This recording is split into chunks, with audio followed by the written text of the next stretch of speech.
Texas, September 1882. A wooden platform in the midday sun.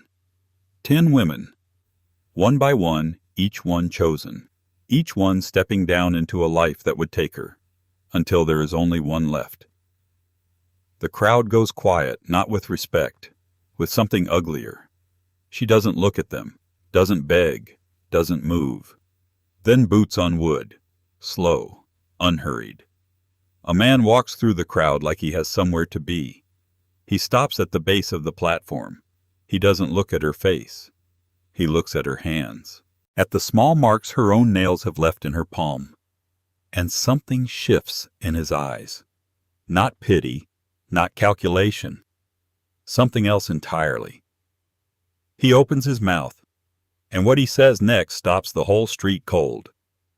5 o'clock in the morning, and Nora Vane was standing in front of a mirror that had seen better decades. The glass was wavy at the edges, made her look slightly wrong, slightly tilted, which was, she supposed, accurate enough.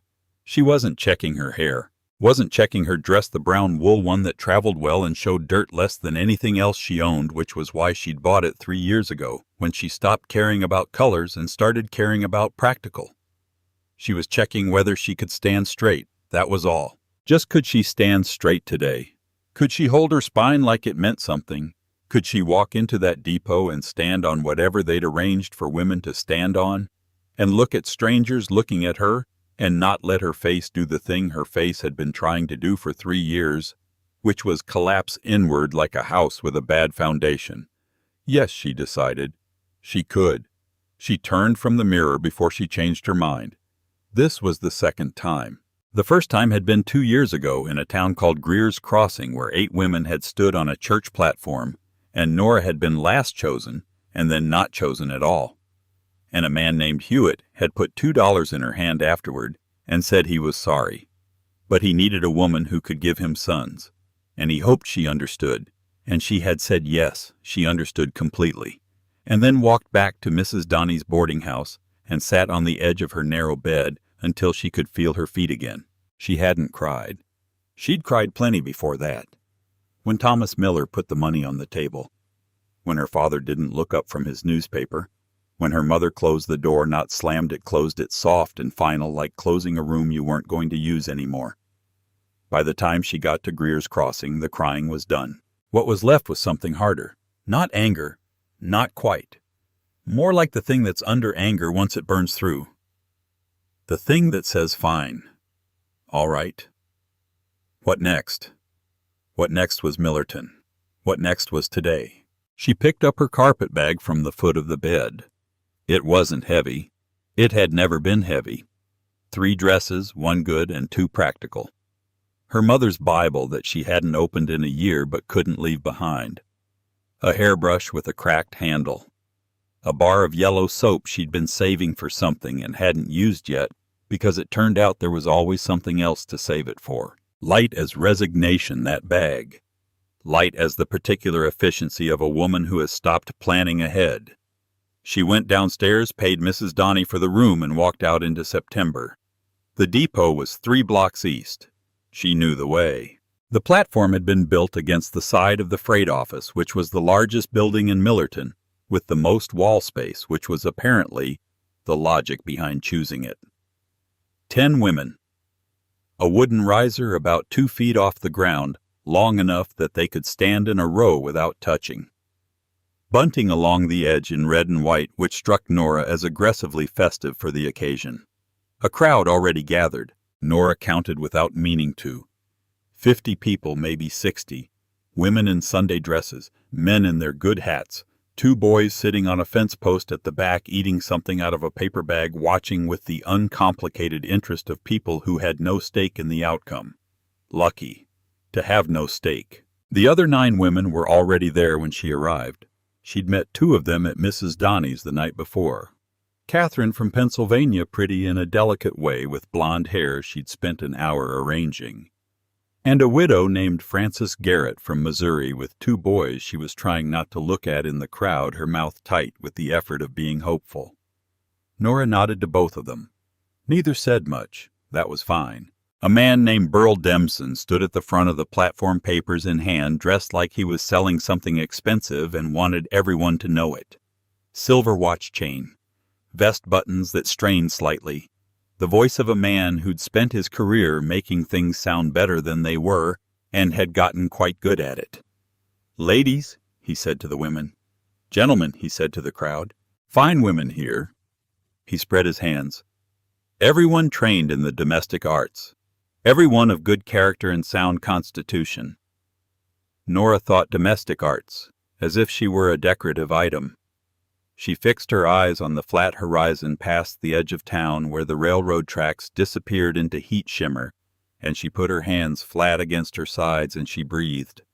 Just breathed. "Miss Catherine from Pennsylvania," Dempson's voice boomed. "Can read, write, and cipher. Accomplished in needlework." A man with silver at his temples stepped forward. Young enough, steady enough. Catherine came down off the platform with her relief showing like a bruise, pretty and visible. 1. Mrs. Garrett from Missouri. Dempson moved to Francis. Widowed but proven fertile, 2 healthy boys. Frances Garrett was off the platform so fast, she was practically running into the arms of a German farmer who looked solid as good timber. Her boys whooped from somewhere in the crowd. 2. The next 6 went quickly. Sarah to a banker's son. Louise to the telegraph operator. The widow Mercer to a man in his 40s who seemed to know her from somewhere already. Mary Elizabeth to someone's cousin from Austin. And 2 more after that, names Nora hadn't learned yet, taken by men she didn't see clearly because she'd stopped looking at the selections and gone back to the horizon. 8, 9, and then the platform was just her. She heard it start soft, wind through corn, then building to something uglier, a snicker, a real laugh. Somebody saying something she didn't quite catch, but the word returned, floated over the rest, and the laughter swelled around it. Burl Dempson's face had gone the color of a ripe tomato. He shuffled his papers. "Miss Miller, that is Miss Vane." He was flustered, using her old name, correcting himself. "Miss Vane has extensive experience in household management. Is accomplished in—" Someone shouted, "Experienced! Just can't close the deal!" The laughter crested. Nora's knees wanted to buckle. She did not let them. She fixed her eyes on the horizon, and she thought about nothing. Not Thomas, not her father's newspaper, not the door closing soft and final. Nothing. She was a woman standing on a wooden platform in September sun, and she was going to keep standing on it until someone told her she could get down, because the alternative was giving the people laughing exactly what they were waiting for. And she had stopped giving people that a long time ago. Her hands had clenched at her sides. She noticed distantly that her nails had broken skin on her left palm. Small crescent marks. The kind you got when you were holding on to something that wasn't there. She was still looking at the horizon when she heard the boots. Steady, unhurried, on wood. The laughter didn't die all at once. It stuttered, then slowed, then stopped completely, not gradually, just suddenly, not going anymore. She didn't look immediately. She kept her eyes on the horizon for one more breath. Then she looked. He was tall in a way that came from work rather than from trying to be imposing. Dark hair, some gray at the temples. A face weathered by sun and something else. Something that lived behind his eyes and was harder to name than sun damage. His clothes were clean and worn thin at the elbows. He moved like a man who had somewhere specific to be and had simply decided this was it. He stopped at the base of the platform, and he didn't look at her face. That was the thing she noticed first. Not a polite scan, not an assessment, not the looking for defects examination she'd gotten used to. He looked at her hands that were at her sides, the left one with the small crescent marks. He looked at her hands for a moment. Then he looked up and met her eyes. Not with pity, not with calculation, not with the expression of a man inspecting livestock, just looking, like a man who had spotted something the rest of the room had decided wasn't there. Burl Dempson recovered first. "Mr. Calloway," He mopped his face with a handkerchief already past its best days. I wasn't aware you were that is, I didn't. You weren't on my list of interested. Wasn't interested. The man's voice was rough, not unkind, just unpolished like wood before it had been worked. Changed my mind just now. The crowd had gone so quiet that Nora could hear the railroad tracks ticking in the heat. Mr. Calloway. Dempson tried again, shuffling his papers. I feel obligated to inform you of certain circumstances regarding Miss Vane's previous. There are some things you should know before. Know already. Dempson blinked. I beg your pardon. Know already. Set Calloway kept his eyes on Nora, not on Dempson, on her. Saw the listing 3 weeks ago. Read all of it. The crowd murmured. Nora processed this. He knew 3 weeks ago. He knew, and he came anyway. He came anyway on purpose. She didn't know what to do with that. The last 3 years had not prepared her for that particular piece of information, and her mind was doing something strange with it, filing it sideways, unable to find the right drawer. Well now, Dempson said with the nervous cheer of a man trying to salvage a situation that had escaped his control. That's certainly. If you're sure. She coming or not? He said it to Nora, not to Dempson. Direct, not unkind. Nora's mouth opened. No words came. She had been called barren in 3 counties, had been returned like damaged goods by a man who'd held her hand at a church altar, had stood on a platform before this one and watched the whole room reach its conclusion about her and announce it out loud, and this man had read the listing 3 weeks ago, and come anyway, on purpose. She made her voice work. Yes, she said. He nodded once, then turned and started walking back through the crowd. She grabbed her carpetbag, climbed down off the platform herself. Not because no one offered, but because she didn't need it. She'd been climbing on and off things her whole life. The townspeople pulled back as she passed. Not hostile exactly, just confused. Like a show that had ended wrong and nobody was sure whether to applaud or ask for their money back. She heard it behind her. That's Set Calloway, taking on another man's fool's errand. She'll disappoint him too. She kept walking, steady. When she reached his wagon, practical, undecorated, built entirely for work, he stopped beside it. Didn't reach for her bag. Didn't take her arm. Didn't do any of the things that men did when they were being helpful in ways that also communicated exactly who was in charge. He just stopped and waited. She understood immediately. He was giving her the choice. Still, even now. She threw her bag in the back, grabbed the sideboard, hauled herself up. Her boot caught in her skirt, and she nearly went sideways, but she managed it. When she settled on the bench, something in his expression shifted. Not approval exactly, more like noted. He climbed up beside her, took the reins. They rolled forward. The crowd fell away behind them. The silence that settled in as they left the edge of town was different from the silence on the platform.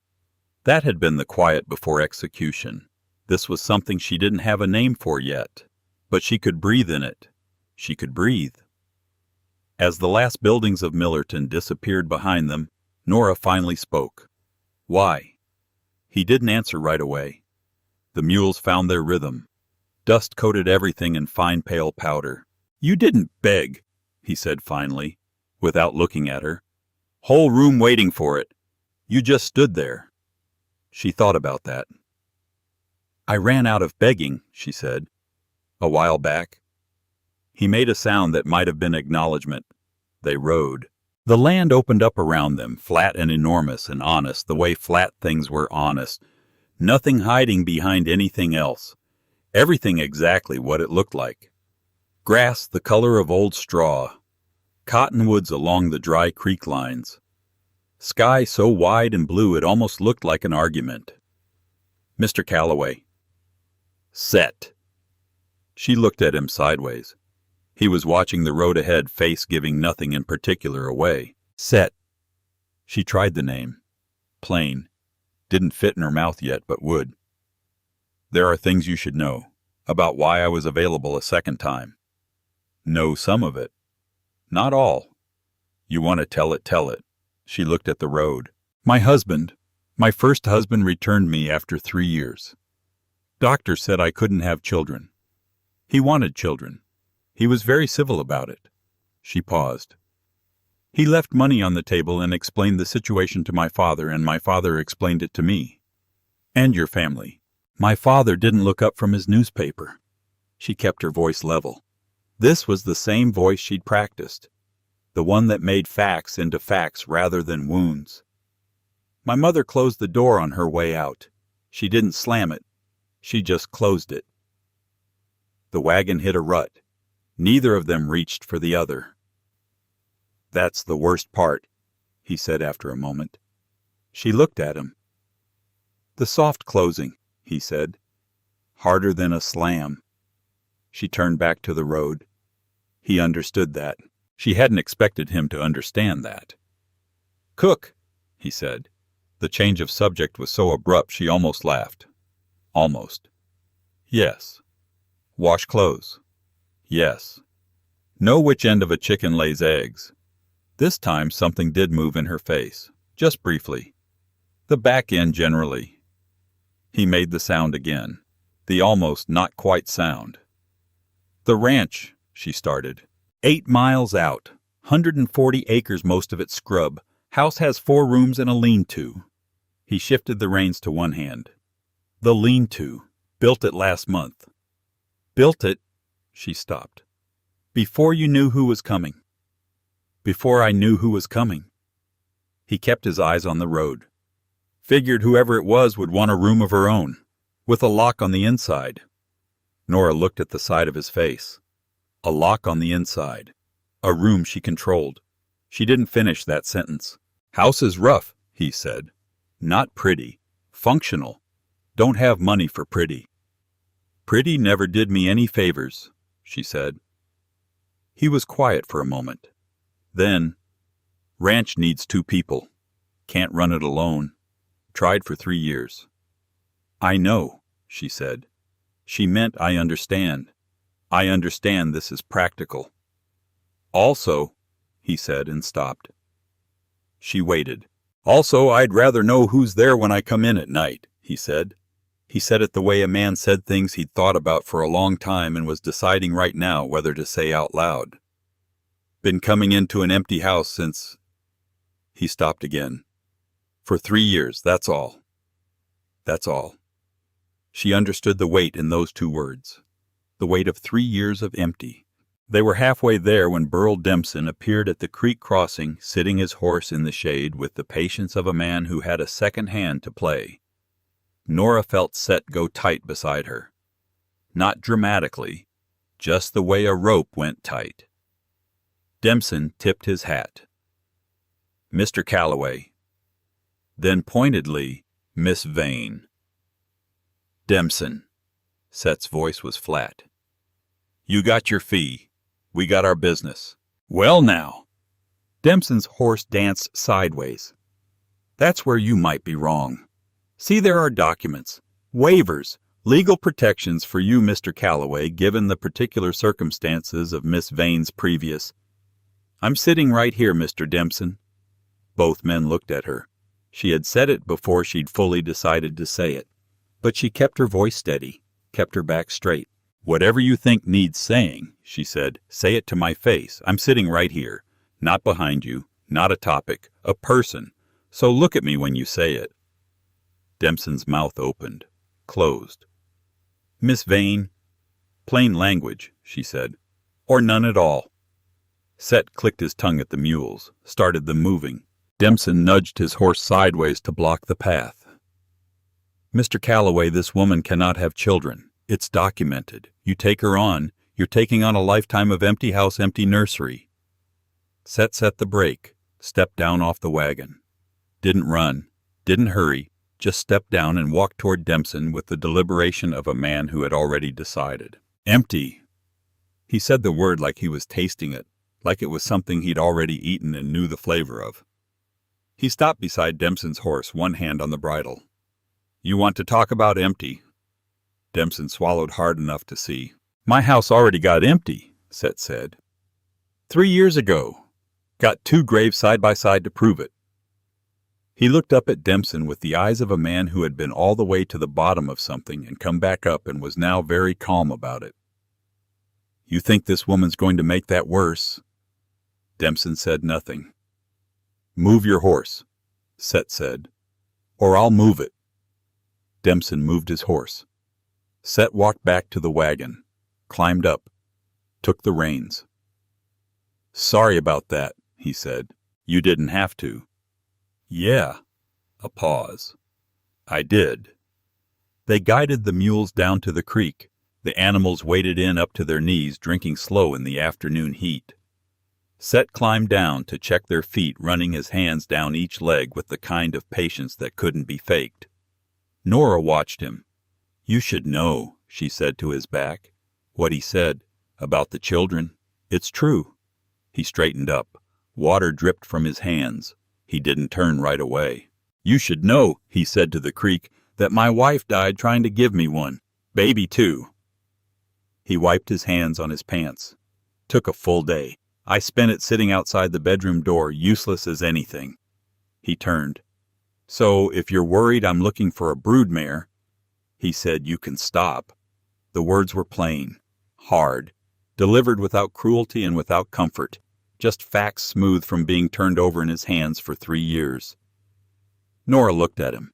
"Why take a wife at all?" she asked. "Ranch needs 2 people." He came back to the wagon. "Said that already. And he stopped with his foot on the step, looked at the horizon. "A man alone on a property gets ideas. Men in town start making offers. Women with casseroles. Easier to have a wife. Safer all around." Safer. She held that. "I work for my keep," she said. "I don't expect—" "I know." He climbed up. "Don't expect either." The ranch appeared as they crested the last hill. A low house of rough lumber and cedar posts. A barn. A corral. No garden. No flowers. No evidence that any woman had ever arranged anything here. But solid. Everything about it said solid. Set showed her through quickly stove with a sticking damper pump at the kitchen sink root cellar smokehouse. Then he pushed open the door at the back of the kitchen. The lean-to. Narrow. Private. A simple iron bed with a corn shuck mattress, a washstand hooks for clothes. A small window with flour sack curtains that someone had hemmed, but not decorated. 2 doors, both with bolts on the inside. "Lock there," he said, pointing. "And there. Nobody bothers you here." She set her carpet bag on the bed. The room smelled of new lumber. Her room. That bolt on the inside of the door said so. "Chickens need feed," he said, already backing out. "Grain's in the barn. Preserved goods in the cellar. Make yourself at home." "You're leaving now?" He looked at her with the eyes of a man who had a ranch to run and 3 years of deferred maintenance to work through. "Gotta check the south fence before dark," he said. "Might not be back till supper. Maybe after." She thought, "I've been alone before." She thought, "This is different." She thought, "Bolt the door and find out." "Go," she said. He went. She heard the wagon rattling away, moving faster now that he was pointed at work. Nora stood in the middle of the kitchen for a moment. Then she set her carpet bag down in the lean-to. Then she came back out and looked at the kitchen. The stove that needed blacking. The table with the worn spot on one side where someone had sat for years. The shelves with the mismatched dishes, the coffee pot with old grounds she could smell from across the room. She tied on her apron, and she went to work. Because work was the thing she knew, had always known, the thing that said, "You are here, you are useful, you exist in a way that takes up space and does something with it." She pumped water until it ran clear, found soap and rags and started with the table. The wood was good underneath the grime. Pine boards that would shine given time. In the root cellar she found potatoes, onions, a jar of preserved peaches that looked like sunset in glass. The smokehouse had salt pork and a ham that might be good. The chickens complained when she fed them but accepted her authority eventually. She built up the fire in the stove. The damper stuck, but if you lifted and twisted at the same time it gave. She had salt pork frying and beans soaking for tomorrow when she heard horses in the yard. Not one. Several. She wiped her hands and went to the window and saw shapes moving in the dusk. Men's voices, words she couldn't make out. Then footsteps on the porch. The door opening, set in the doorway, covered in dust and the end of a long day. And behind him 3 men she didn't know, equally worn out, equally looking at her with the particular expression of men who had not expected to find a woman in this kitchen. "Got company," Set said. His eyes moved to the clean table, the organized shelves, the food on the stove. Something shifted in them, just briefly. "Needed help fixing Patterson's fence. Fire jumped a break east of here." The biggest of the men, red beard showing through the trail grime, smiled in a way that showed too many teeth. "Well now, Set, didn't tell us you had company." "This is my wife." Set's voice crossed the room flat and clean. "Nora." The word wife hung in the air between her and those 3 men like a fence. Redbeard's smile recalculated. "Wife. Since when you got a wife, Set?" "Since today." Set moved past them to the wash basin. Started scrubbing. "Fire contained for now. Wind dies down, should hold till morning. You boys best get back to your own places." "Hold on." The second man, lean and sunburned, pushed forward. "We've been fighting that fire all day. Least you could do is—" Wife had a long day too. Set positioned himself between her and them. Casual. Final. "Just arrived from town. Appreciate your help with the fire. Tell Patterson I'll come by tomorrow." The 3 men looked at each other. The oldest one, gray at his temples, cleared his throat. "Come on, boys. Man wants his wedding night." They left, boots heavy on the porch. Redbeard said something she couldn't make out, and a man laughed, but the sound faded with them into the dark. Set stood at the window a moment, watching their lanterns bob away. Then he turned around. He looked at what she'd done. The cleaned kitchen, the food on the stove, the table she'd scrubbed to bare wood, the organized shelves, the coffee pot washed and ready. She waited for him to say something about it. He didn't say anything about it. "Sit down," she said. "You look ready to fall over." He sat. She put a plate in front of him. Salt pork, fried potatoes with wild onions she'd found by the back door, cornbread. He took a bite, closed his eyes, chewed slowly. "Been 3 years since anyone cooked in this kitchen besides me," he said. "Shows in the grease stains." The corner of his mouth moved, just barely. They ate across from each other in the lamplight. Outside, the night pressed down on the Texas plains and said nothing. Inside, the lamp threw shadows on the walls and the stove ticked as it cooled, and 2 people who did not know each other ate a meal together for the first time. She collected the plates when he was done. He sat at the table while she washed them, not talking, his hands flat on the table. "Those men," she said, "they'll be back." "No." His voice came certain and final. "They know you're here now. Word'll spread before morning." A pause. "The red-bearded one. I noticed him. Best you keep that distance." "Planning on it." She dried the last plate. He stood, joints creaking. "Lock the door tonight," he said. "Both of them." "Were you expecting trouble?" "No," he said, "but lock them anyway." He went to his room. She stood in the kitchen for a moment after she heard his door close. Then she went to the lean-to, bolted the door, bolted the outside door, checked both, then stood in the middle of her room, her bolt, her door, and breathed. Just breathed. The house settled around her, boards contracting in the night cool, wind pushing soft at the walls, the faint smell of smoke from the prairie fire still somewhere out there miles away now. Through the wall she heard him moving. Boot heels on the floorboards, the sound of a man getting ready for sleep, and then the groan of the bed as he lay down. Then nothing. Then breathing that turned steady and deep. She'd expected to lie awake for hours. She was asleep before the last lamp went out. And in the morning before he came downstairs, she had coffee on the stove and 2 cups on the table. 2, not 1. 2. She didn't examine why. She just put them there, and when his boots sounded on the stairs and his hand pushed open the kitchen door, she was already at the stove with her back to him, and she didn't turn around. She heard him stop. She heard him look at the table. She heard him sit down. He didn't say anything about the 2nd cup. He just reached for it. And drank. And that was how it started. Not with romance, not with promises, not with any of the soft and complicated words that people said to each other in different lives. With 2 cups of coffee on a table in early morning Texas light, which was, if you knew anything about Nora Vane, considerably more than she'd expected. The first week passed without ceremony, which was fine. Ceremony was for people who needed things announced. Nora didn't need things announced. She needed a functional stove and a working pump and enough sleep to make the next day possible, and she had all 3, so she kept her head down and she worked. Set did the same. They occupied the house the way 2 people occupied a shared workspace, each aware of the other, each making small adjustments without discussing them, each learning the shape of the other's habits by feel, by not bumping into things. He left the water bucket full every morning before she woke. She left coffee on the stove until she heard him come in from morning chores. He didn't explain the bucket.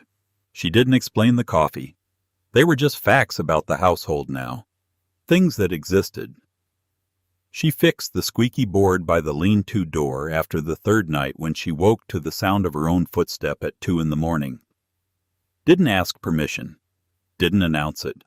Just found the hammer and the nail and fixed it in the morning before he came in for breakfast. He looked at the floor when he came in. Didn't say anything.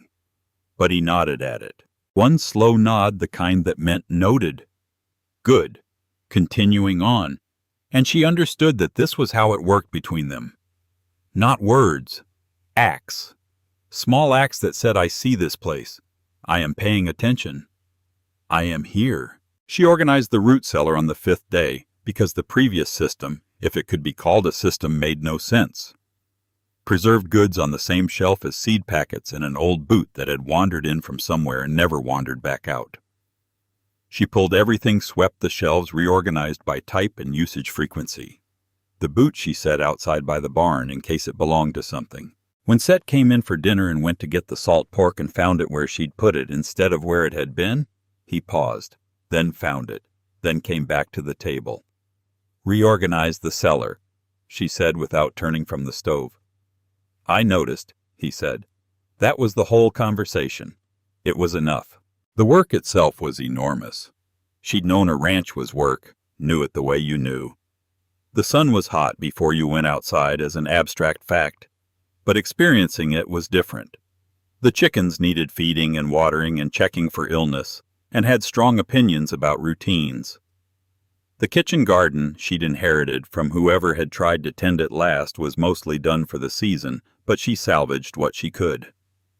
The house itself had accumulated 3 years of bachelor dust in places dust had no right to be. She cleaned it, not all at once, steadily, finding the path, getting there eventually.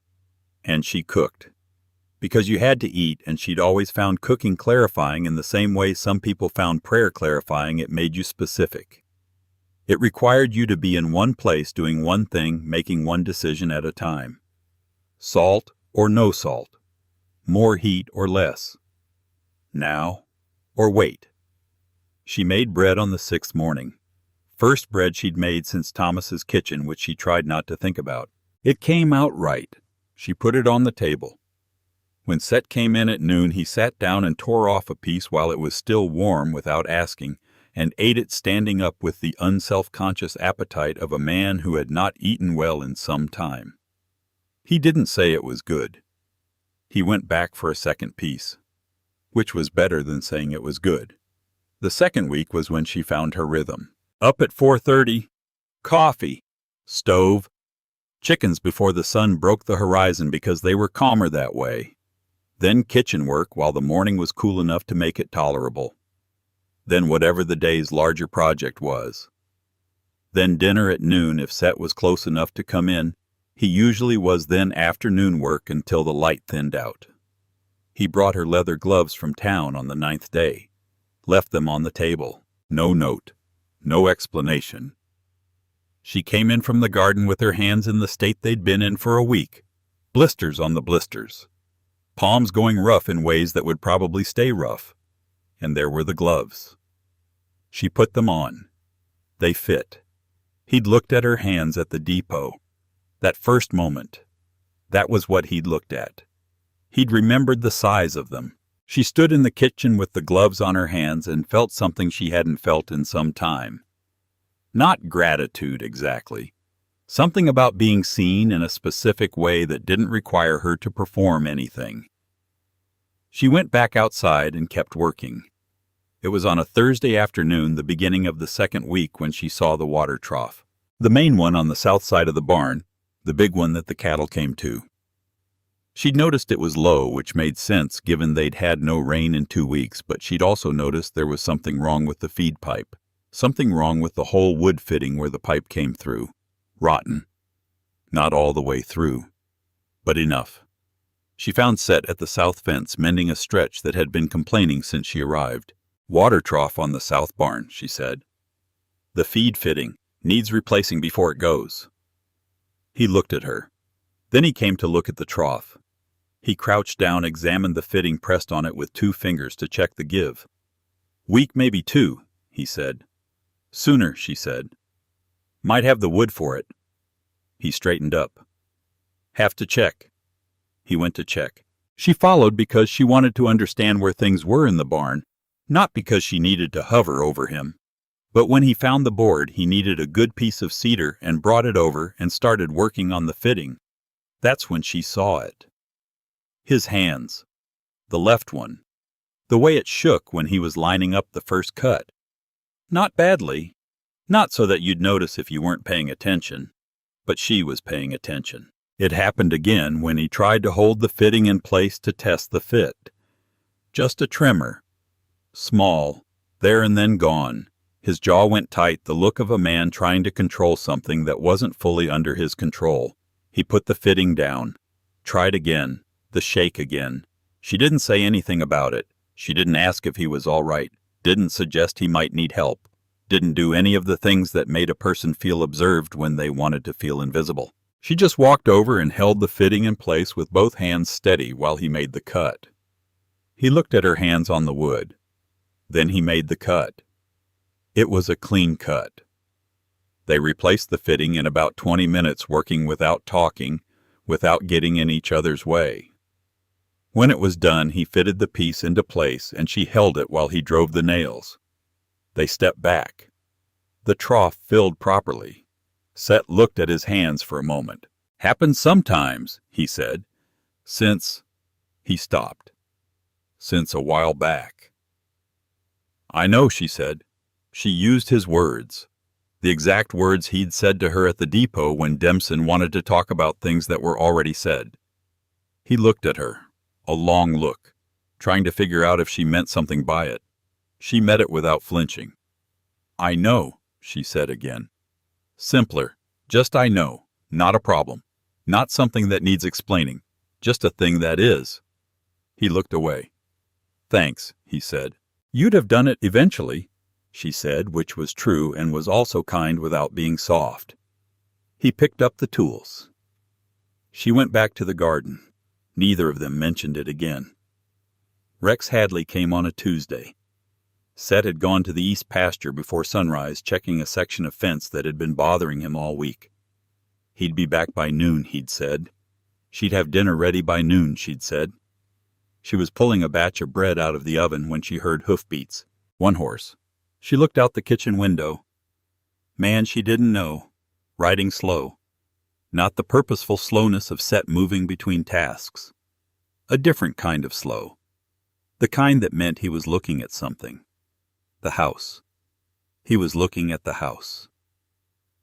She watched him come into the yard. Medium build. Heavy set across the shoulders. Reddish hair showing under his hat. He had the kind of face that might have been friendly once and had curdled into something else through years of not being told no. He dismounted at the fence. didn't tie his horse, walked toward the porch. Nora stepped back from the window. She did not go to the door. She went to the kitchen table and she put her hands flat on it and she breathed and she thought through the situation. Set was east. She didn't know this man. He hadn't called out, hadn't announced himself, just walked toward the porch in the unhurried manner of a man who was used to arriving places and being let in. She picked up the bread knife. Not dramatically, not because she'd decided something, just because it was there, and it was heavy and it fit her hand, and she felt better with it there. He knocked. She didn't answer. "Hello?" His voice was easy, friendly almost, the friendliness of something performing friendliness. "Anyone home looking for Calloway?" She said nothing. She stood in the kitchen with the bread knife in her hand and she waited. A long pause. Then footsteps on the porch. The door handle moved. She'd bolted it that morning. Not because she expected anything, just because she'd developed the habit of bolting the door when she was alone, and she intended to keep that habit. The handle moved again, then stopped. The footsteps went back across the porch, down the steps. She heard him walk around the side of the house. Heard him stop near the kitchen window, which had the curtains she'd pulled across it after she stepped back. She did not move. She stood in her kitchen with the bread knife and she waited. After a while, she heard his horse leave. She stood there for another few minutes after the sound was gone. Then she put the bread knife down. Then she sat at the table. Her hands weren't shaking. She noticed that specifically. They weren't shaking. Which meant something. Which meant the 3 years of learning to stand up straight while things happened around her had installed some kind of foundation she hadn't been fully aware of. She was furious, though. Quietly, completely furious. Not scared. Furious. Furious that a stranger had come to her door and tried the handle. Furious that she'd had to stand in her own kitchen with a bread knife. Furious at the presumption of it. The casual presumption that a woman alone was a thing you could just come and try the handle on. She got up, went back to her work. When Set came in at noon, she put food on the table and sat down and said, "Man came by this morning. Tried the door when I didn't answer. Went around the side." He stopped. "Red hair," she said. "Heavy through the shoulders. Didn't give a name." Set set down his fork. "Rex Hadley." "I assumed it was a name I should know." "You should." He picked the fork back up, but he wasn't eating. "Has ideas about certain things, about what he's owed." I gathered. "He won't come back." She looked at him. "He won't," Set said. "I'll see to it. I'm not asking you to fight anyone on my account. Not fighting, just making clear." He ate a bite. "There's a difference." She thought about this. "All right," she said. He saw to it. She didn't ask how. He came back that evening with his knuckles bruised on his right hand, and she put water on and found the cloth without being asked, and left it on the table, and he wrapped his hand himself and they ate supper, and she said nothing about it, and neither did he. Rex Hadley did not come back. Not in the daylight. The first night was a Thursday. She was asleep when she heard it. Not from the front. From the back. The back door to the lean-to, the outside one, the one that opened onto the side yard. Someone trying the latch. Quietly. Carefully. The way you tried a latch when you didn't want anyone to know you were trying it. Nora was awake before she was fully awake, some part of her already calculating before her mind caught up. She lay still, listened. The bolt was in, both bolts. She'd checked them both before bed. She checked them every night. The latch moved again. Patient. Testing. She didn't make a sound. She reached under the mattress for the bread knife she'd started keeping there 3 days ago because she didn't know if she'd need it, and she'd decided the cost of not needing it was lower than the cost of needing it and not having it. She held the knife. She waited. After a long time, long enough that she counted her own heartbeats to stay calm, the sound stopped. She lay still until she heard nothing outside. Then nothing. Then more nothing. She did not sleep again that night. She lay in her narrow bed in her narrow room with the knife in her hand, and she looked at the ceiling and she thought about the bolt on the door. The bolt Set had built into the door before he knew who was coming. Before he knew anything about her except that whoever came would want a room with a lock. He'd known that. He'd known that before he knew anything else. In the morning she told Set, same way as before, same flat voice, same level eyes, just facts. A man tried the back door of the lean-to last night. Tried it quietly. Tried it for a while. She watched Set's face do what it did when something settled into certainty for him, that particular settling like ground after rain. Today, he said. Today, she agreed. He was gone for most of the morning. Came back at noon. His right hand had not improved. He ate his dinner. Then he said, "You'll have the trouble with Vera Stout now, too." She looked up. "Neighbor, half-mile north. She and Rex—" He stopped, reconsidered. "She talks to Rex Hadley, not personal, just passes time of day. She told someone in town you were here alone some mornings. Rex would have heard." She knew she was passing that along. "No," he said, which she could tell was an honest answer and not a protective one. Vera doesn't usually think that far ahead about other people's situations. She thinks ahead about her own. It's not malice, it's just not thinking. She'll come see you, probably soon. Wants to know who you are. Wonderful, Nora said without enthusiasm. She was May's friend. Nora looked at him. He looked at his plate. That was the first time he'd said the name. In all of 2 weeks of sharing this house and its silence, that was the first time May's name had come out of him. He didn't say anything else about it. She didn't ask, not yet. Vera Stout came on a Saturday morning. Set was in the far pasture. Of course he was. Vera rode up on a bay horse with her back straight as a board, and her expression, the expression of a woman who had decided what she thought about something before she arrived and was doing this visit as due diligence to confirm a conclusion already reached. She was 50 or so. Handsome in a way that had gone from warm to careful over the years. Everything about her was pressed and deliberate right down to the riding gloves she removed one finger at a time after dismounting. Behind her, a girl of about 16 with her mother's sharp nose and softer eyes. This one looked at everything with interest instead of judgment, which was already an improvement. "Mrs. Calloway," Vera said, crossing the yard. The name landed strange. Nora was still getting used to it. "Mrs. Stott," Nora said. She didn't move from where she was standing. Let her come. "And Miss—" "Lily." The girl nodded quickly, friendly. "Lily Stott." "Come in," Nora said. "Coffee's on." She led them inside. Watched Vera take in the kitchen. The scrubbed floors, the organized shelves, the clean windows. The table set right. The dishes that didn't match but were stacked well.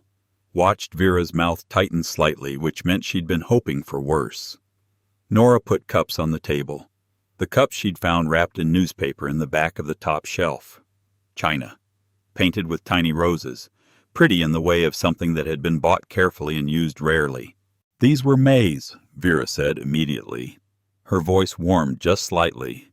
"I remember when she ordered them. She had such lovely taste." Nora poured coffee. "She sounds like she was a remarkable woman," she said. She meant it as a neutral statement. Said it that way. Vera looked at her across the rim of her cup. She was accomplished, Vera said. Could play piano, spoke some French. Her needlework won prizes at the county fair. She paused with the timing of someone who knew how to land a sentence. She loved this place. Nora said. Jacob Set was devoted to her. "I'm sure," Nora said. "She had such plans. Wallpaper for the parlor? Curtains from St. Louis?" Vera's eyes moved around the kitchen, the undecorated walls, the flour sack curtains that were functional and not decorative. It must have been difficult for her, the isolation. I imagine it was. "You don't find it difficult?" Nora looked at her over her own cup. "Mrs. Stott," she said pleasantly, "I've been in places considerably more isolating than this. And in every one of them there was more than enough work to keep from being lonely. She set down her cup. Would you like to see the root cellar? I reorganized it last week. Vera blinked. Mama. Lily touched her mother's arm. Mrs. Calloway, could I see the chickens? Gil Stott says you've gotten the red hen laying again. The girl flushed slightly. Gil mentioned it. Nora looked at the girl, 16 and blushing over a name. She hadn't forgotten what that felt like. It was just very far away. Come on, then, she said, standing. We'll get eggs for your mother to take home. She left Vera to look around the kitchen if she wanted. There was nothing to find. Clean floors and organized shelves and a life that was assembling itself one practical decision at a time. Outside, Lily relaxed immediately. Is Gil a good friend of yours? Nora asked as they walked to the chicken coop. He's almost 16, Lily said as if this answered the question.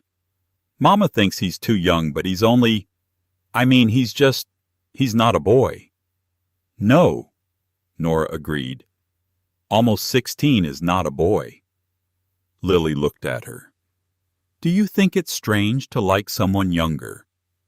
Nora thought about this. I think, she said, the only things worth worrying about are, does he treat you well, and are you both old enough to know what you're doing? She reached into the nesting box. The first one you can probably answer now.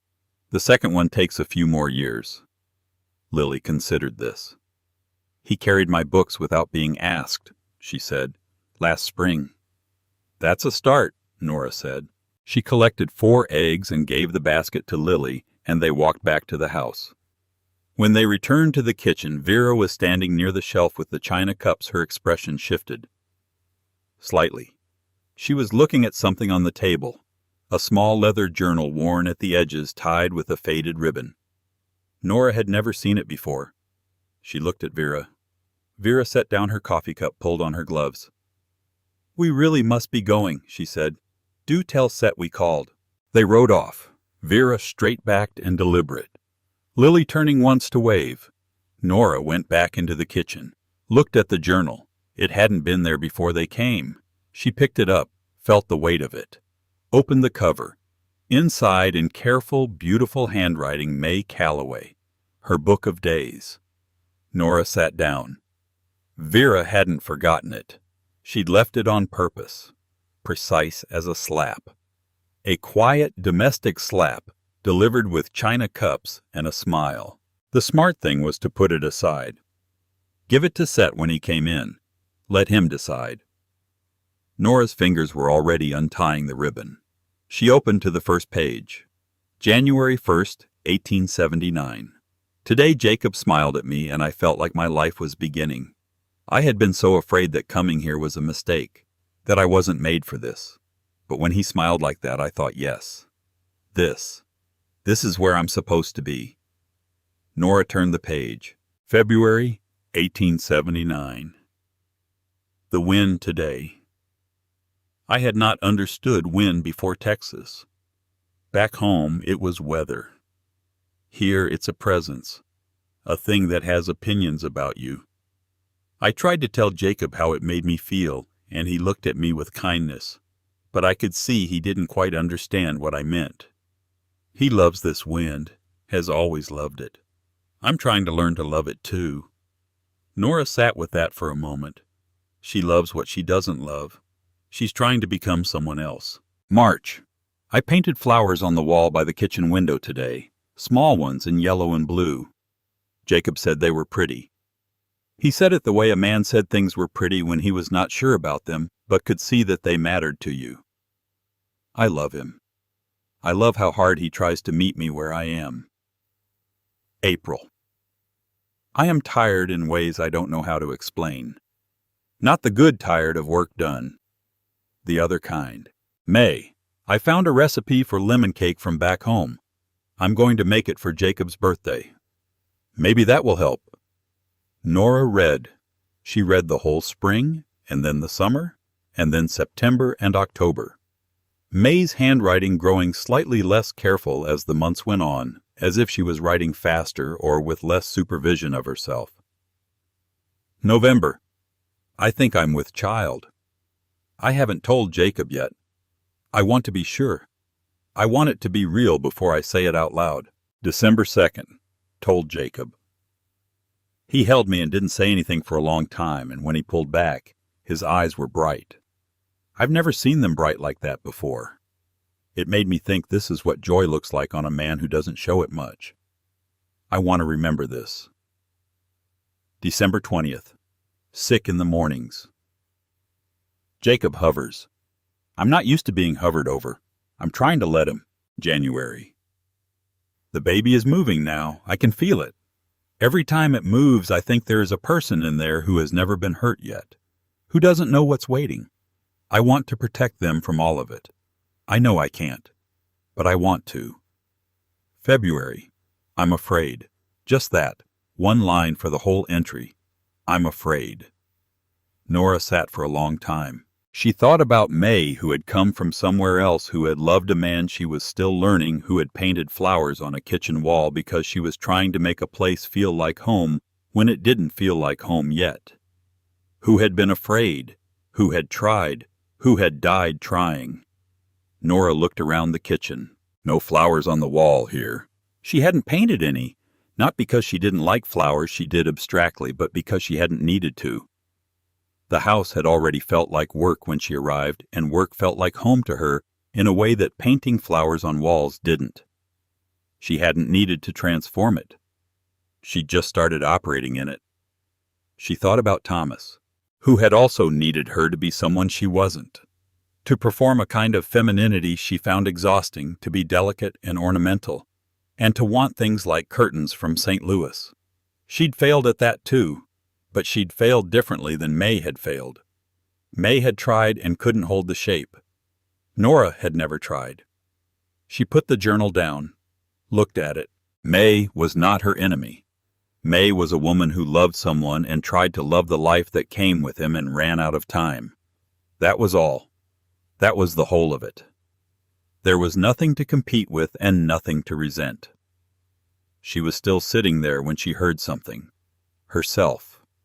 Crying. Quietly. Very quietly. The kind of crying that happened in the back of the throat when you hadn't planned it and weren't sure when it started. She let it happen. She sat in this kitchen. Her kitchen, their kitchen, whatever it was, and she let herself cry for about 2 minutes, which felt like a long time because she hadn't done it in months, and then it was done. She went and washed her face, put more wood on the stove, started thinking about supper. That was the day she understood she wasn't here to replace May. Wasn't here to be better than May. May had needed to be someone she wasn't, and it had cost her everything. Nora was just being herself. That was the whole enormous simple thing. She was just being herself in a place where that turned out to fit. That was enough. That was more than she'd had in years. Set came in at dusk, sun-worn and quiet. He sat down at the table. She put food in front of him. He looked at the journal, still on the table where she'd left it. His hands went still. Vera, he said. Not a question. She left it, Nora said. I don't think she forgot it. No, he said. She wouldn't forget it. He looked at it for a moment. You read it. Some of it. He was quiet. She was... He stopped, reached out and touched the cover, drew his hand back. She was trying to be something that wasn't in her. She knew she was trying. She wrote it down. He paused. I didn't know she wrote it down. She was honest about it, Nora said. More honest in the writing than people usually are. She was honest with me too, he said. Just slowly.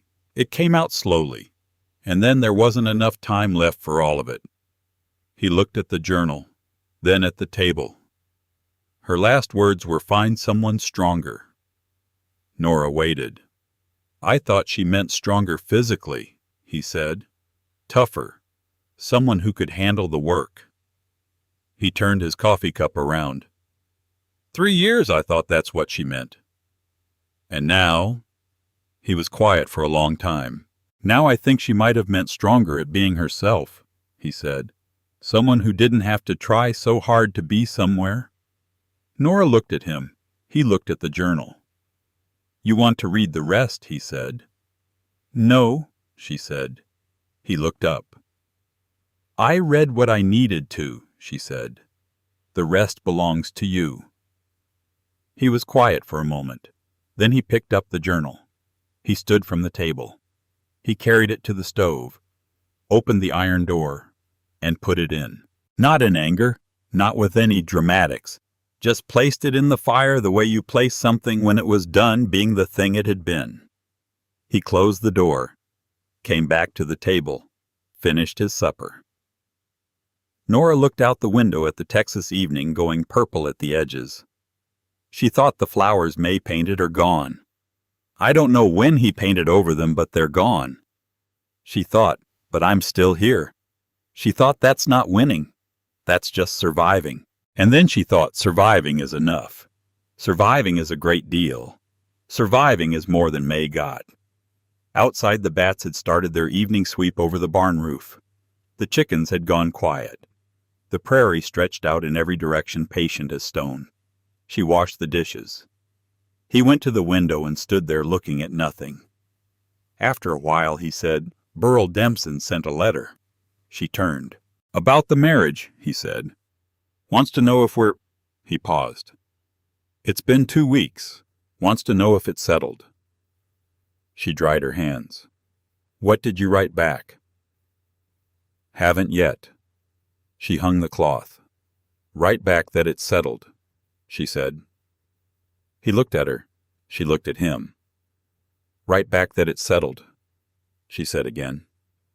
"Because it is." He nodded once. That slow, certain nod. Then the sky outside the window changed.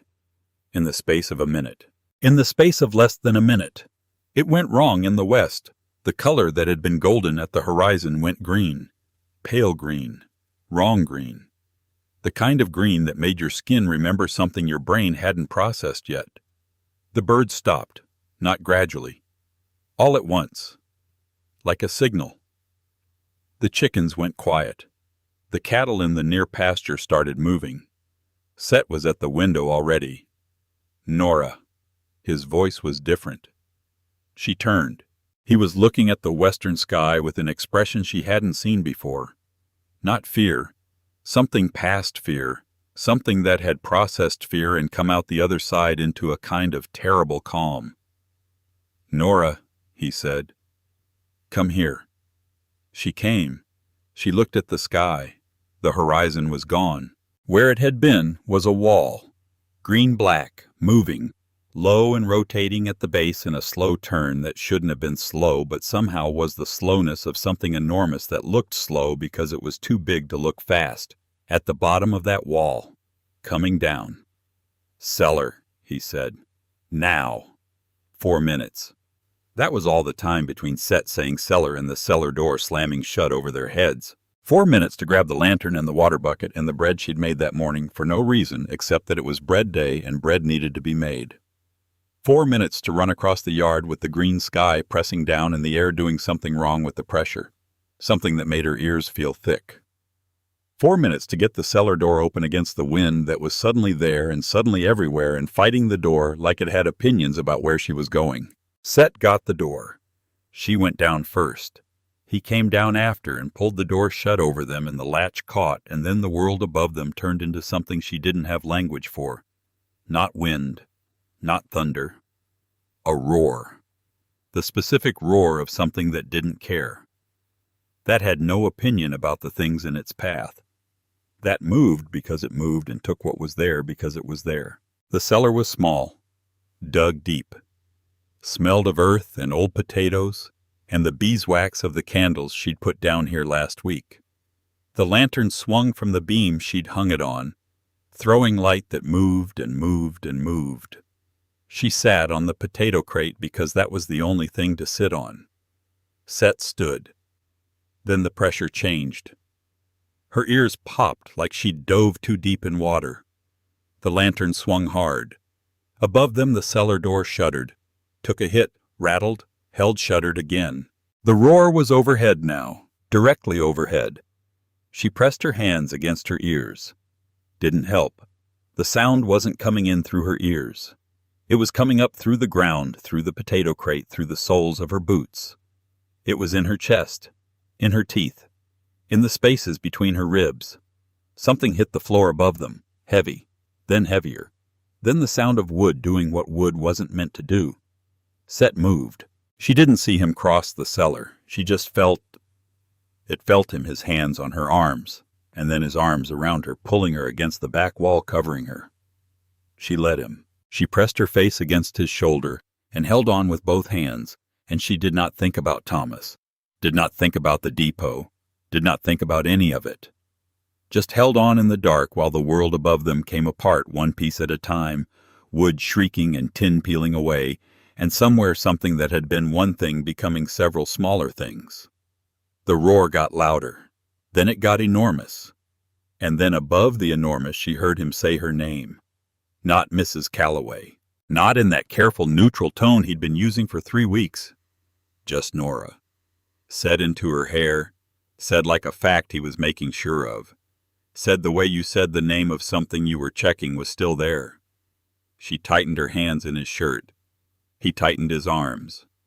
The cellar door blew outward. Vanished.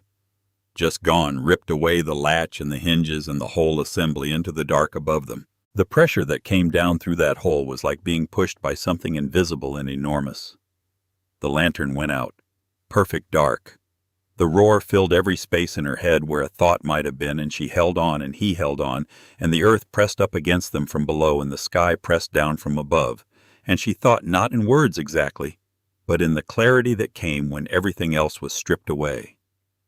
I do not want to die here. Not here. Not like this. Not before. Before what? Before she found out what this was going to be. Then the roar moved on. Not suddenly. Not all at once. But she could feel it going the way you felt a storm moving away, the particular recession of pressure, the sound dropping from enormous to merely very loud, to just wind. Regular wind, the kind that had always been there. Her ears popped again. She could hear herself breathing. She could hear him breathing. The dark was total. She said, "Are you hurt?" He said, "No. You." "No." A pause. "It's past," he said. She didn't let go immediately. Neither did he.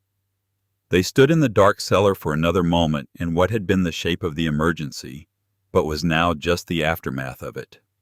The quiet. The loudest quiet she'd ever experienced. She let go of his shirt. He let go of her arms. She could hear his breathing in the dark. Even. Slower than it had been a moment ago. "Lantern," she said. "Matches are in my pocket." She heard him strike one. The small flame came up between them, throwing their faces in yellow light, and she looked at him and he looked at her with the same expression on both of them, something that was not quite relief and not quite anything else. Something that had no name but existed in the space between almost and didn't. He lit the lantern. She picked up the bread which had somehow landed on the floor and was intact. "Ready?" he said. "Yes," she said. They climbed up out of the cellar into a world that was wrong.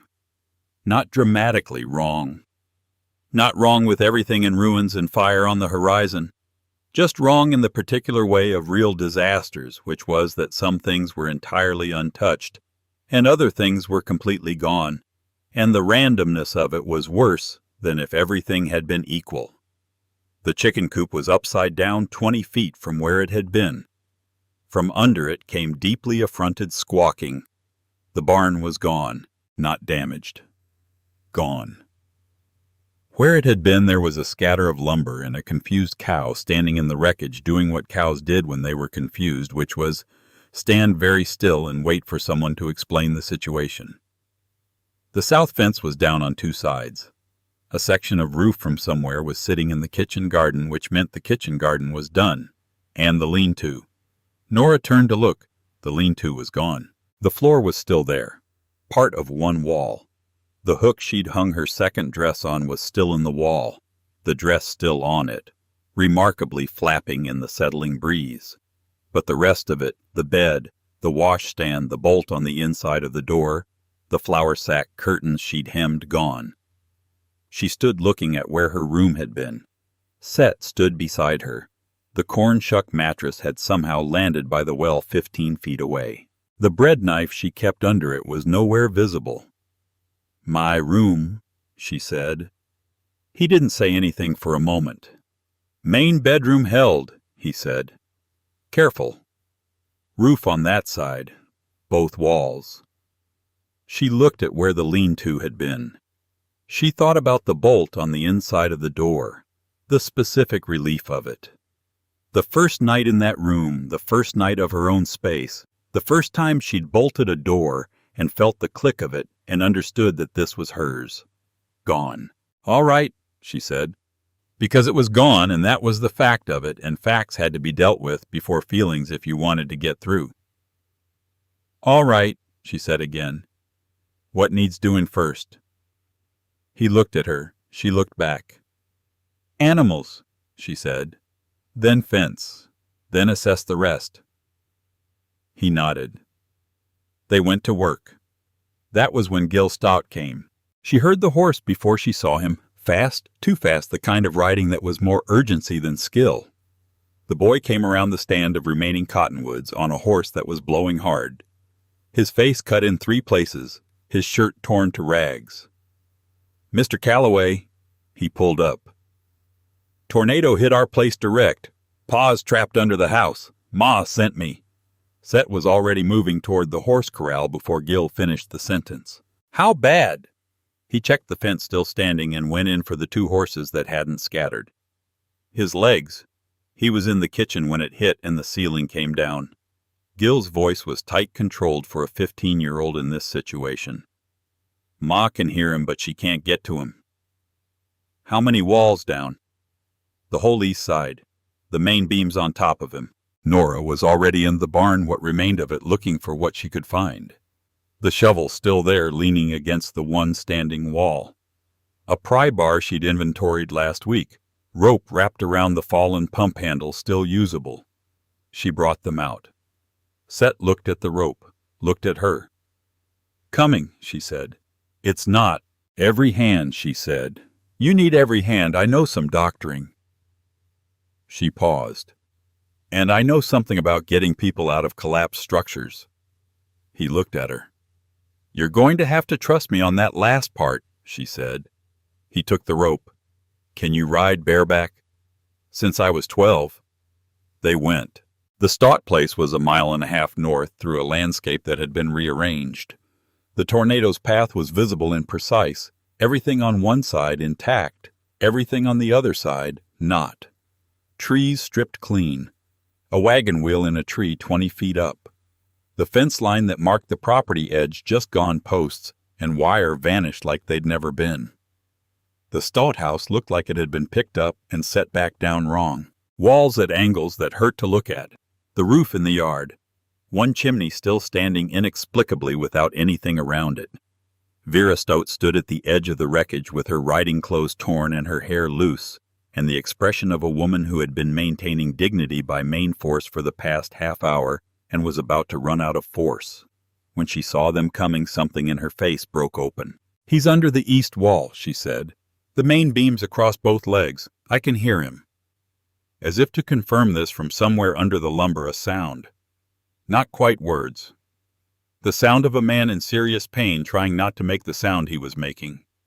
4 of the neighboring men had already arrived. They were standing around the wreckage with the helpless energy of people who understood the problem, but not the solution. Nora handed her horse to Gil and walked to the edge of the collapse. She looked at it, carefully, systematically. She was 14 years old when the feed store roof came down in the town where she'd grown up. She'd been 2 blocks away. She'd run toward it because she'd run toward things then before she learned better. She'd watched the men try to lift the main beam and watched the whole structure shift dangerously, and watched the man underneath scream when they dropped it, and watched her mother. Her mother, who was good at things that needed doing and didn't care who saw her doing them, go to her knees beside the rubble and say, "Tunnel. Don't lift. Tunnel." They'd gotten him out. He'd lost 2 fingers and walked with a limp for the rest of his life. But he'd lived. Nora crouched and looked at the base of the collapse. The main beam, the load it was carrying. The 2 walls that were leaning against each other, damaged but not entirely down. "We can't lift the main beam," she said. Not loudly, clearly. "If we lift it, the east wall shifts and comes down on him. We'd lose him." The men looked at each other. Set looked at her. "What then?" one of the men said. "We tunnel," she said. "Shore up the sides as we go. Create a space underneath without moving the main load. Pull him out sideways. That takes time. Less time than if the east wall comes down." A pause. The sound from under the rubble, low, continuous. "Ned," Vera's voice cutting through. "Ned, we're coming. Just hold on." The men looked at each other again. Then one of them looked at Set. Set said, "Listen to her." And that was that. She directed it. Not from behind. From the front. From beside. From wherever she needed to be to see what was happening and what needed to happen next. She told Gil to find the longest fence posts he could and bring them for bracing. She told the bigger man, Henley, from the neighboring property to start clearing loose debris from the left side, specifically the left side not touching the center load.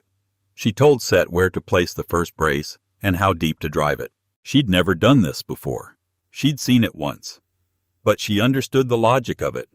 Understood it in the same way she understood the root cellar organization, or the feed fitting or the chicken feed schedule, which was that if you paid attention to what things were and how they worked, you could usually figure out what they needed. The shoring took 20 minutes. She counted every one of them. Ned Stott's voice from under the rubble got quieter as the minutes went by. That wasn't good. She worked faster. When the tunnel was short enough, she sent the thinnest of the men in first to check Ned's condition and report back. He came back out gray-faced. "Both legs," he said quietly. "Broken. One bad." She looked at Set. "You'll have to pull him out straight," she said. "Rope under his arms. Steady pull, no jerking. And someone will have to guide his legs." "Who guides the legs?" "Me," she said. "I'm smallest, and I know what I'm looking for. Those legs move wrong." "I know," she said. "That's why I'm doing it." He tied the rope. She went into the tunnel. The space was tight and close and smelled of old plaster and fear and something she didn't want to think about. She could see Ned Stout's legs, one folded wrong in a way that meant the bone had moved the other swollen badly but mostly together.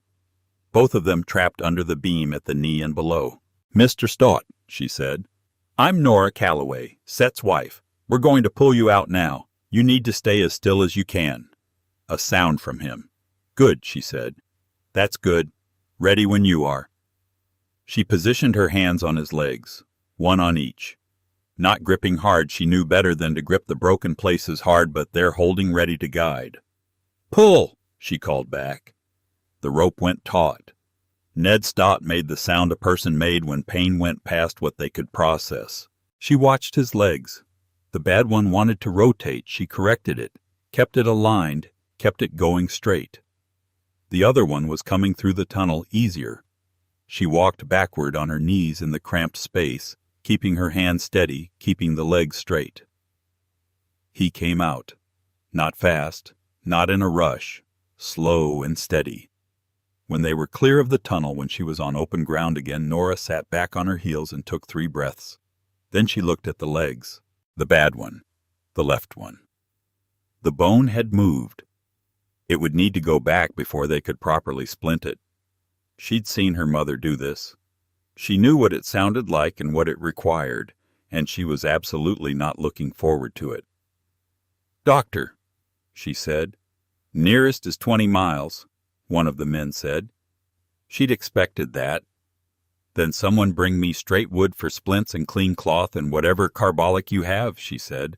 "And someone needs to hold his shoulders." Vera Stott was already there, looking at her husband on the ground, face the color of old chalk. Then looking up at Nora.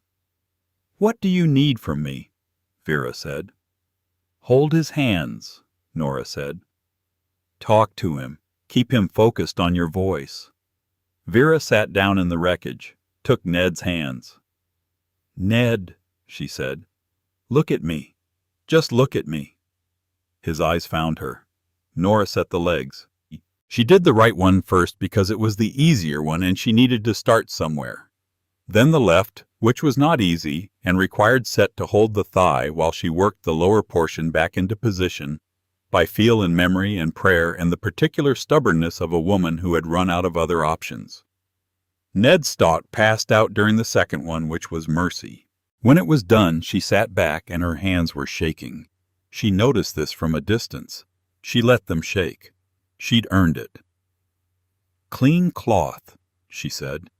"We need to keep the wounds clean. Carbolic twice a day until the doctor comes. He cannot move those legs for weeks, at minimum." One of the men was already riding for the doctor. Vera Stott sat beside her husband with his hands in hers, and after a moment she looked up at Nora. Not with the expression she'd come in with on Saturday. Not with the evaluation and the judgment and the china cups being a test. With something different entirely. She said, "I was wrong about you." Nora looked at her. "I came that day to I don't know what I was doing." Vera's voice was rough. She'd been crying at some point. "I was protecting something. May. The memory of May. What this place was supposed to be." She looked at her husband's face, unconscious and pale. "I told someone in town that you were here alone some mornings. I didn't mean—" "I know," Nora said. "Rex Hadley heard it, and he—" "I know," Nora said. "It's done." Vera looked at her. "May would have liked you," she said. "I think. Not because you're like her. Because you're what she always—" She stopped. She was always trying to be tougher than she was. She thought toughness was something you performed. She didn't know you could just have it. Nora was quiet for a moment. "She was honest," Nora said. "In what she wrote. She was more honest than most people are." Vera blinked. "You read the diary." "Some of it." "And—" Nora thought about what to say. "She loved him," she said. "She tried hard. She was brave in the ways that she knew how to be." She looked at Ned's face. "That's not nothing." Vera was quiet for a moment. "No," she said. "It's not." They rode home in the last of the daylight. Set on one side, Nora on the other, the horses walking slow because slow was all anyone had left. The Calloway place came into view as the sun finished its descent. What remained of it spread in the evening light, half standing and half scattered across the September grass. She looked at it. He looked at it beside her. "Barn's gone," he said. "Yes." "Lean-to's gone." "Yes." "South fence is down. Kitchen garden's done for the season." "Yes." A pause. "Main bedroom standing," he said. "Both walls. Roof." "I saw." He was quiet for a moment. "House still works," he said. "Does it?" she said. She meant more than the house, and he knew it. He dismounted. She dismounted. They put the horses in what remained of the corral. The chickens, when she went to right the coop, turned out to be entirely fine. All 5 hens and the rooster, indignant but uninjured, ruffled up and full of grievances about the quality of their afternoon. She fed them from the grain that had spilled from the barn debris. Set started pulling usable lumber from the barn wreckage as the last light faded. Not because it needed to happen now, because his hands needed to do something. She found the lamp, found matches, got a light going, found the food she'd put in the cellar 3 days ago for no reason except that it seemed sensible, and set to making something that would call itself supper. He came in when the dark was full, sat at the table. She put food in front of him. They ate without talking, but this was different from the usual quiet. This was the quiet after something big. The quiet that replaced noise with understanding. After a while he said, "You've done that before. The rescue." "I've seen it done," she said. "Once. I was 14. And you remembered it." "I tend to remember things that work." He was quiet.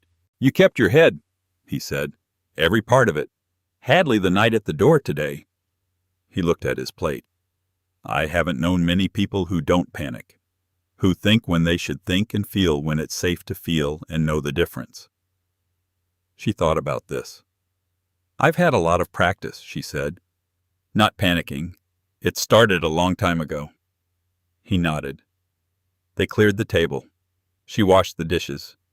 He sat at the table after and didn't go to his room. She noticed but didn't say anything about it.